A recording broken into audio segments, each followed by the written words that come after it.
កាលពីសម័យមួយយូរមកហើយនៅភូមិតូចមួយជាប់ព្រៃជ្រៅមានក្មេងស្រីម្នាក់ឈ្មោះថាកែវចាប់តាំងពីនាងធំដឹងក្តីមកនាងរស់នៅតែម្នាក់ឯងឪពុកម្ដាយរបស់នាងបានស្លាប់ដោយសារជំងឺរាតត្បាតទុកឲ្យនាងនៅសល់តែខ្ទមចាស់មួយនិងសម្ភារៈតិចតួចសម្រាប់រស់នៅពីមួយថ្ងៃទៅមួយថ្ងៃទោះបីជានាងកំព្រានិងក្រីក្រប៉ុន្តែបេះដូងរបស់កែវវិញគឺទន់ភ្លន់និងស្រស់ស្អាតជាងអ្នកដទៃ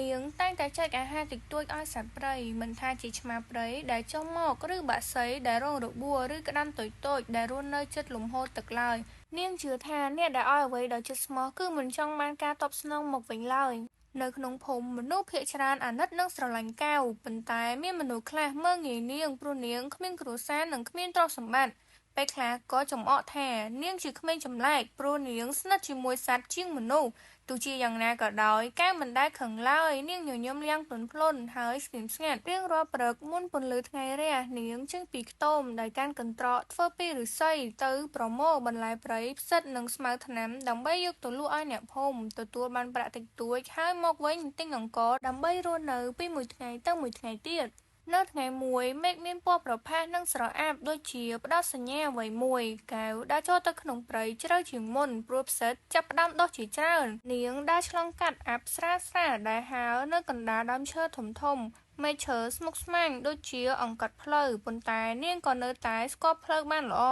មិនយូរប៉ុន្មានកែវបានឮសំឡេងចម្លែកសំឡេងធ្ងរតិចៗដូចជាសត្វដែលកំពុងឈឺចាប់សំឡេងនោះមិនខ្លាំងទេប៉ុន្តែពោរពេញទៅដោយការឈឺចាប់បេះដូងទន់ភ្លន់របស់កែវលោតលឿនភ្លាមៗនាងដាក់កន្ត្រកចុះហើយស្ដាប់យ៉ាងប្រុងប្រយ័ត្នតើនោះគឺជាសំឡេងអ្វីទៅច្បាស់ជាឈឺណាស់ហើយនាងនិយាយតិចៗតែម្នាក់ឯងបន្ទាប់មកនាងដើរតាមសំឡេងនោះស្លឹកឈើស្ងួតក្រោមជើងធ្វើឲ្យនាងដឹងថានាងកំពុងនៅជិតប្រភពសំឡេងចុងក្រោយនាងទៅដល់កន្លែងដែលពន្លឺថ្ងៃចូលតាមរន្ធស្លឹកឈើ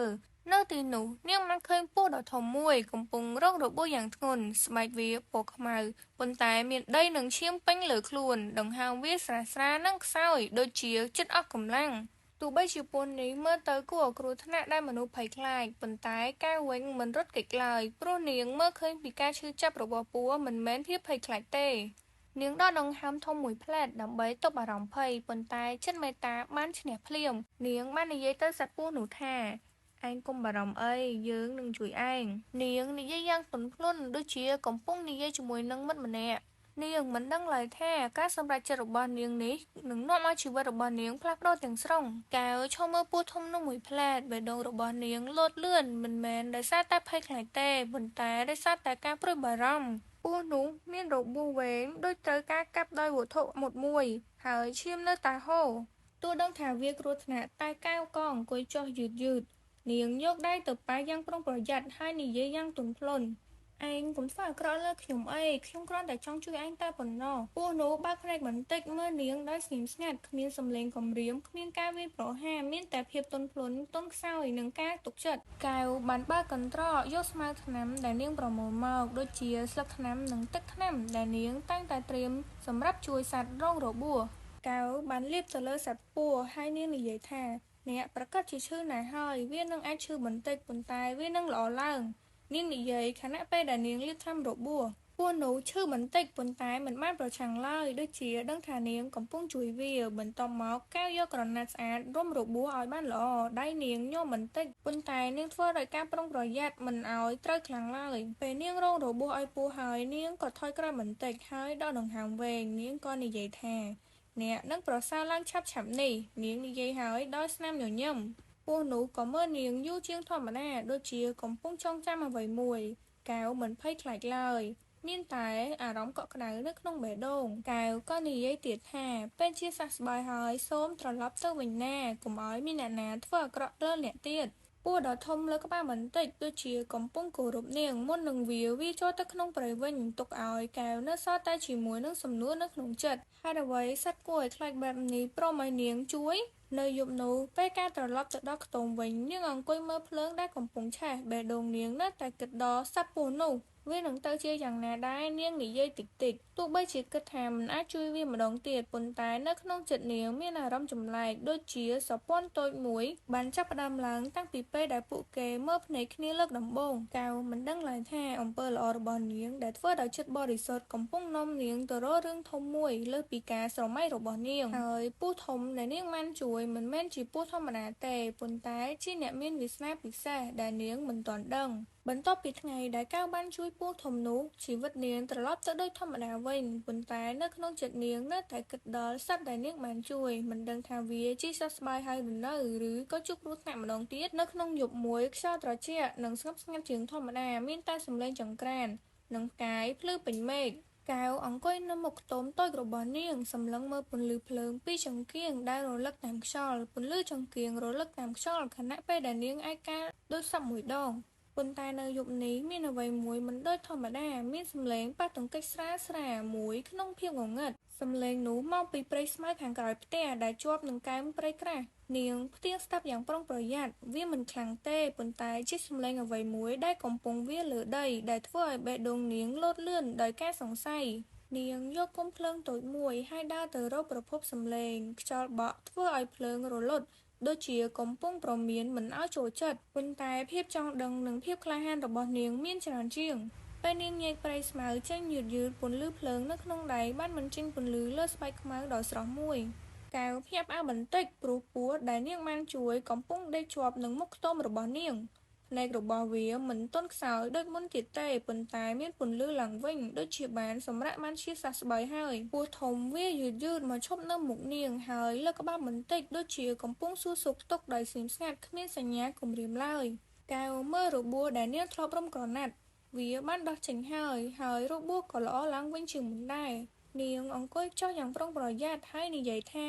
ល្អឡើងច្រើនហើយណាអ្នកពូកែណាគួរឲ្យចម្លែកណាស់ពស់ដ៏ធំនោះវាជុំវិញនាងដោយកំពុងសិស្សស្នាមិនមែនដូចជាសត្វធម្មតាសោះវាហាក់ដូចជាអាចយល់គ្រប់ពាក្យដែលនាងនិយាយហើយទុកចិត្តនាងដោយក្តីពេញចិត្តហើយនៅក្នុងយប់នោះកែវក៏អង្គុយជាមួយវាយ៉ាងយូរនាងនិយាយអំពីជីវិតប្រចាំថ្ងៃរបស់នាងដូចជាកំពុងនិយាយជាមួយពូម៉ាក់ទាំងការត្រូវមនុស្សក្នុងភូមិចំអកទាំងភាពនឿយហត់ពីការងារនិងជីវិតឯកាបីជាពូមិនអាចឆ្លើយតបក៏ដោយការដែលវានៅក្បែរនាងធ្វើឲ្យបេះដូងដែលឲ្យកែវរបស់កែវមានអារម្មណ៍ថាកក់ក្ដៅយ៉ាងចម្លែកមុនពេលវាត្រឡប់ចូលព្រៃវិញពស់ធំបានងាកមកមើលនាងម្ដងទៀតក្នុងភ្នែកនោះហាក់ដូចជាមានការសន្យាស្ងប់ស្ងាត់មួយកំពុងភ្ជាប់ជាមួយពួកគេទាំងពីរកែវក៏អាចមានអារម្មណ៍បានថានេះមិនមែនជាការជួបគ្នាលើកចុងក្រោយទេហើយក៏មិនមែនជាការចែកដន្ឡើយប៉ុន្តែគឺជាការចាប់ផ្ដើមនៃសម្ព័ន្ធដ៏ជ្រាលជ្រៅរវាងមនុស្សដែលមានចិត្តមេត្តានិងពស់ធំដែលមានវាសនានិងមានបុណ្យពីមួយយប់ទៅមួយយប់ពស់ធំនោះតែងតែមករកកែវជាប្រចាំយប់ខ្លះវាមកយាមនាងនៅមុខខ្ទមរីឯយប់ខ្លះទៀតវាមកមើលនាងធ្វើការវាបានខ្លាចទៅជាមិត្តស្ងប់ស្ងាត់ដែលការពារនាងនៅក្នុងភាពងងឹតកែវក៏មានអារម្មណ៍ភ្ជាប់ជាមួយវាកាន់តែខ្លាំងឡើងនាងនិយាយជាមួយវាស្ទើរតែរៀងរាល់យប់នាងនិយាយអំពីរឿងនៅក្នុងព្រៃនិងរឿងនៅក្នុងភូមិគួរឲ្យចម្លែកណាស់ពស់នោះស្ដាប់ដូចជាយល់គ្រប់យ៉ាងពីពាក្យនាងនិយាយប៉ុន្តែនៅក្នុងភាពសុខសាន្តនៃការភ្ជាប់នេះក៏មានហេតុការណ៍ដ៏ធំមួយកំពុងខិតជិតមកដល់ដោយនាងមិនដឹងខ្លួនឡើយព្រឹកថ្ងៃបន្ទាប់កែវយករបស់ដែលនាងប្រមូលពីព្រៃទៅលក់នៅក្នុងភូមិតាមផ្លូវនាងបានជួបមនុស្សចាស់ម្នាក់ដែលមិនសូវបង្ហាញខ្លួនឲ្យអ្នកណាឃើញគាត់ឈរមើលនាងដោយភ្នែកដូចជាដឹងអំពីរឿងអាថ៌កំបាំងមួយក្មេងតូចចូលប្រុងប្រយ័ត្នឲ្យបានល្អណានៅក្នុងព្រៃមានអ្វីមួយមិនមែនជាសត្វធម្មតាទេគាត់និយាយដោយសំឡេងខ្សោយកែវស្លេកមុខហើយសួរវិញថាលោកមានន័យយ៉ាងដូចម្ដេចមនុស្សចាស់នោះស្ងៀមបន្តិចហើយនិយាយយឺតថាមានសត្វមួយមិនមែនជាសត្វធម្មតាវាគឺជាវិញ្ញាណហើយវាមិនសូវទុកចិត្តមនុស្សឡើយបើវាជ្រើសរើសអ្នកណាម្នាក់ជីវិតអ្នកនោះមិនដូចមុននោះឡើយពេលបានឮដូច្នោះកែវភ្ញាក់ផ្អើលបេះដូងលោតលឿនព្រោះពាក្យទាំងនោះស្របនឹងអ្វីដែលនាងកំពុងជួបយ៉ាងចម្លែកមនុស្សចាស់និយាយបន្តដោយសំឡេងស្រាលដូចខ្យល់ថាអ្នកដែលវាជ្រើសរើសនឹងជួបទាំងសេចក្តីស្រឡាញ់សេចក្តីសុខនិងទុក្ខវេទនាពីការសាកល្បងដែលមិនអាចគេចផុតបាននៅយប់នោះកែវអង្គុយនៅមុខខ្ទមបេះដូងនាងលោតខ្លាំងដូចជាចង់ចេញពីទ្រូងពេលសំឡេងវាស្រាលលេចឡើងនាងក៏ដឹងភ្លាមថានរណាមកពស់ធំនោះវាមកឈប់នៅមុខនាងលើកក្បាលខ្ពស់បន្តិចហើយមើលភ្នែកនាងម្ដងទៀតក្នុងភ្នែកនោះកែវមានអារម្មណ៍ច្បាស់ជាងមុនមិនមែនតែជាការអរគុណទេប៉ុន្តែមានអ្វីមួយដែលជ្រាលជ្រៅលើសពីទំនាក់ទំនងរវាងមនុស្សនិងសត្វ នាងនិយាយស្រាលថានេះមិនមែនជាពស់ធម្មតាមែនទេពស់ធំនោះបិទភ្នែកមួយផ្លែតដូចជាឆ្លើយថាបាទ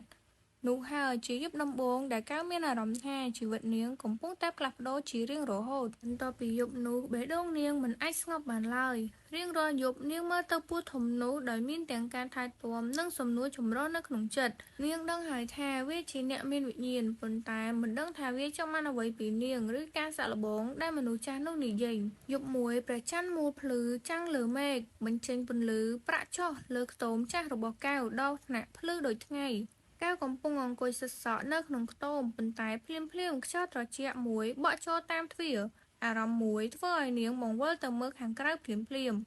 នាងឃើញពស់ធំមួយកំពុងវារចូលក្នុងទីធ្លាមុខផ្ទះនាងវាឈប់ស្ងៀមហើយលើកក្បាលឡើងពោះបន្តិចរាងកាយវាធ្វើចលនាស្រាលដូចជាកំពុងគ្រប់គ្រងអំណាចអ្វីមួយដែលលាក់លៀមបន្ទាប់មកពន្លឺប្រាក់ពីព្រះច័ន្ទបានចាំងទៅលើវារាងកាយវាចាប់ផ្ដើមភ្លឺចាំងហើយបំភ្លឺឡើងយ៉ាងខ្លាំងរហូតដល់កៅត្រូវយកដៃលើកបាំងភ្នែកពេលនាងបើកភ្នែកឡើងវិញពស់នោះបានបាត់ទៅហើយជំនួសវិញគឺមានរូបបុរសម្នាក់ឈរនៅមុខនាងបុរសវ័យក្មេងម្នាក់រាងខ្ពស់ស្លៀកសម្លៀកបំពាក់បុរាណឈរនៅទីនោះ